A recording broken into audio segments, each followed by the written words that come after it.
Haleluya, Shalom, selamat pagi umat Tuhan dimanapun Bapak Ibu Saudara berada hari ini.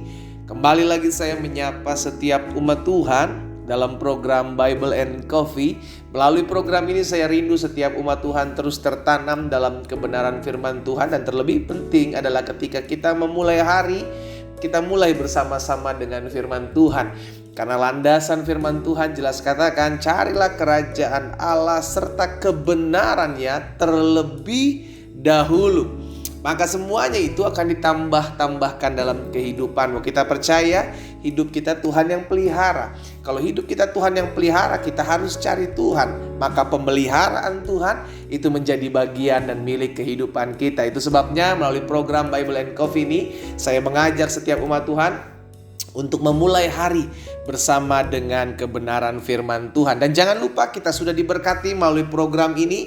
Ayo jadi berkat. Kita juga rindu agar orang lain, orang-orang yang ada di grup-grup WhatsApp kita, ada di komunitas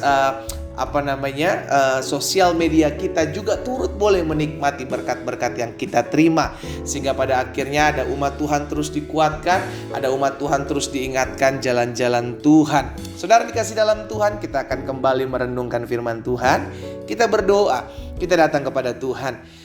Bapak, terima kasih buat hari yang baru. Kami mengucap syukur buat kasih setia Tuhan, buat anugerah Tuhan dalam kehidupan kami. Sungguh pemeliharaan Tuhanlah yang memelihara hidup kami sehingga kami boleh ada sebagaimana kami ada hari ini. Dan kami rindu untuk mendengarkan sebagian daripada firman-Mu. Roh Kudus sampaikan sesuatu bagi masing-masing kami.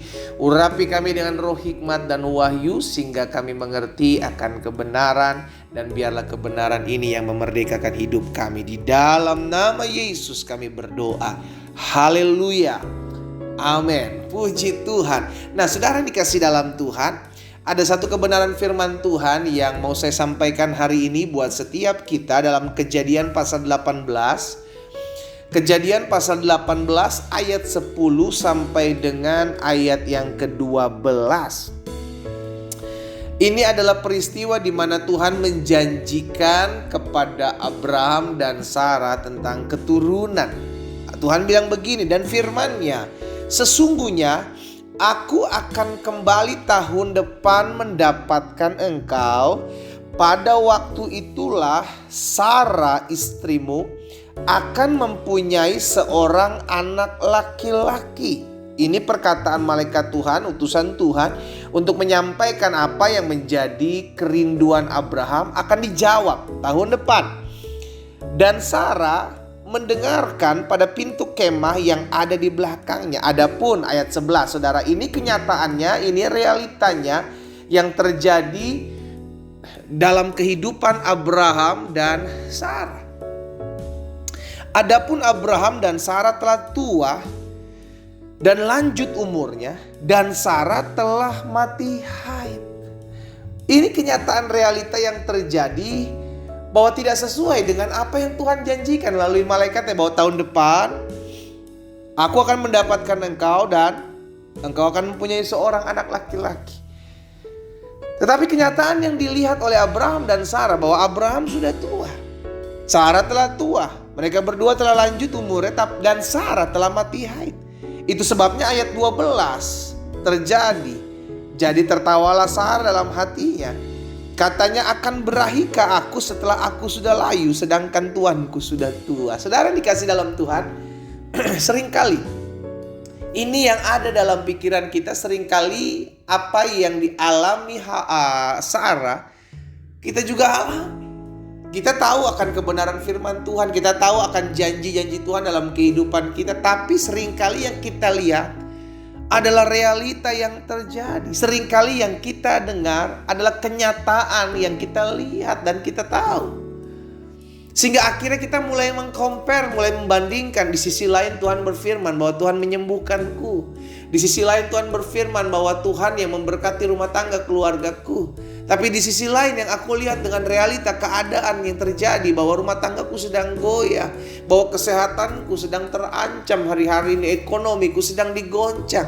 Tapi aku melihat janji Tuhan tidak sesuai dengan apa yang aku hadapi hari-hari ini. Itu pula yang dihadapi oleh Sarah. Jadi saudara yang dikasih dalam Tuhan, kalau kita baca ayat selanjutnya 13 ayat 14 dari Kejadian 18, Tuhan bilang, adakah yang mustahil bagi Tuhan? Harusnya ini boleh menjadi pertanyaan kita tatkala setiap kita diperhadapkan dengan dilema. Di satu sisi kita harus mempercayai apa yang menjadi janji Tuhan dalam kehidupan kita, apa yang menjadi kebenaran firman Tuhan. Tapi di sisi lain yang kita lihat justru tidak sesuai, tidak sejalan, bahkan bertentangan dengan apa yang menjadi janji Tuhan. Ini yang harus kita lihat dan kita pelajari bersama-sama.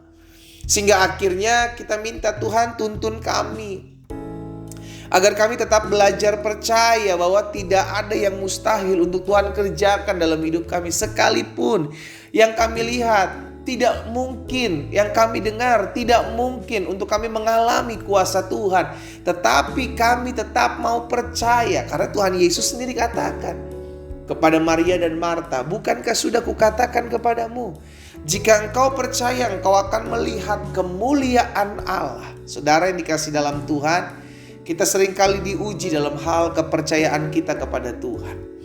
Kalau hari-hari ini hal ini sedang menimpa kehidupan kita, kita diperhadapkan dengan satu keadaan yang kita harus putuskan, apakah saya tetap harus percaya atau saya mau hidup berdasarkan apa yang saya lihat. Izinkan hari ini saya mengajak setiap umat Tuhan yang hari ini secara khusus mengambil bagian merenungkan firman Tuhan. Biarlah pertanyaan firman Tuhan terus tertanam dalam hati kita. Adakah yang mustahil bagi Tuhan? Kalau kita tahu gak ada yang mustahil bagi Tuhan, maka percayalah. Kalau kita tahu tidak ada yang mustahil bagi Tuhan, jangan gampang diombang-ambingkan oleh apa yang kau lihat dan apa yang kau dengar. Kalau kita tahu tidak ada yang mustahil bagi Tuhan untuk Tuhan kerjakan, maka belajar tutup mata dan berharap kepada Tuhan. Tuhan, aku percaya sekalipun yang aku lihat, yang aku dengar tidak sesuai dengan apa yang aku harapkan, sesuai dengan firman Tuhan. Tapi aku mau tetap terus belajar dan percaya karena aku tahu apa yang menjadi firman Tuhan pasti akan tergenapi dalam hidupku. Amin saudara. Hari ini kita diingatkan dari peristiwa Abraham dan Sarah. Ketika mereka mendapatkan firman Tuhan bahwa tahun depan engkau akan mendapatkan seorang anak laki-laki. Tapi kenyataan yang dia lihat, yang Sarah dan Abraham lihat, justru tidak memungkinkan. Maka kita belajar, jangan fokus terhadap apa yang menjadi kekurangan kita, apa yang menjadi keterbatasan kita, apa yang menjadi halangan-halangan untuk kita bisa menikmati janji Tuhan. Stop fokus terhadap hal-hal itu, tapi belajarlah fokus kepada janji Tuhan. Tuhan, aku percaya apapun yang aku hadapi, aku tahu firman-Mu yang pasti tergenapi. Karena itu yang terjadi dalam kehidupan Yosua dan Kaleb. Dari seluruh bangsa Israel yang keluar dari tanah Mesir, Yosua dan Kaleb yang menikmati janji Tuhan. Sebagian besar bangsa Israel dibinasakan di padang gurun. Kenapa? Karena mereka ragu dengan apa yang Tuhan sudah janjikan dalam kehidupan mereka. Saya mengajak setiap umat Tuhan, secara khusus umat Tuhan yang setiap pagi mengambil waktu untuk merenungkan firman Tuhan. Betul kita merenungkan firman Tuhan, tapi masalah juga tetap ada. Betul kita merenungkan firman Tuhan setiap hari, tapi pergumulan belum selesai-selesai. Betul kita merenungkan firman Tuhan setiap pagi, tapi doa-doa kita belum dijawab. Itu semua tidak menjadi halangan untuk kita melihat janji Tuhan tergenapi dalam hidup kita. Dan biarlah pertanyaan ini terus berkecamuk dalam hati dan pikiran kita. Adakah yang mustahil bagi Tuhan? Biarlah hidup kita tetap terus memegang janji Tuhan pasti tergenapi dalam hidup kita. Kita berdoa, kita datang kepada Tuhan. Bapa, terima kasih buat kebenaran firman-Mu. Hari ini kami ditegur, hari ini kami diingatkan bahwa tidak ada yang mustahil bagi Tuhan. Itu sebabnya biarlah kami tetap terus percaya, sekalipun kami melihat, sekalipun kami mendengar sesuatu yang membuat iman kami hampir-hampir goyah. Tapi kami mau tetap berpegang karena firman-Mu jelas mengatakan bahwa apa yang keluar dari mulut-Mu tidak akan pernah kembali kepadamu dengan sia-sia, melainkan akan mengerjakan apa yang Kau kehendaki dan berhasil apa yang Kau suruhkan. Kami percaya tubuh kami bukan sarang sakit penyakit. Tubuh kami telah dibeli dengan harga yang mahal oleh kematian Kristus Yesus. Dan oleh bilur-bilur darah Yesus, kami yang sakit kami terima kuasa dan kesembuhan di dalam nama Yesus.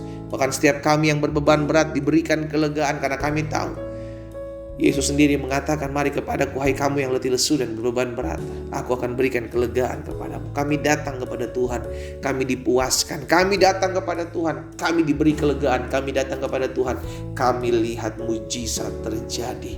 Di dalam nama Tuhan Yesus kami berdoa. Haleluya. Amin.